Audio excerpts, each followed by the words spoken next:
Staking Polkadot involves participating in the network's proof-of-stake consensus mechanism to help secure the network and earn rewards. Here's how to stake Polkadot. Create a Polkadot wallet. Use a Polkadot-compatible wallet such as Polkadot.js, Fearless Wallet, or Ledger. Ensure your wallet supports staking. Transfer DOT to wallet. If your DOT tokens are on an exchange, transfer them to your Polkadot wallet. Ensure you have enough DOT for staking, typically a minimum of 1 DOT, plus a small amount for transaction fees. Access staking interface. In your wallet, navigate to the staking interface. For Polkadot.js, go to the staking tab, bond your DOT tokens. Click on Account Actions and select Bond or Stake to bond your DOT tokens. Specify the amount you wish to stake. Choose Validators. Select a few validators to nominate.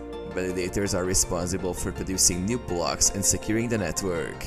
Choose validators with a good track record, reliable performance, and fair commission rates.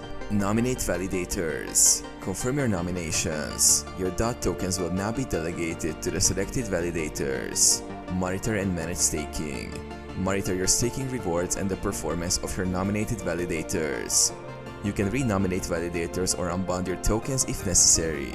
Claim rewards. Rewards are distributed periodically and can be claimed through your wallet staking interface.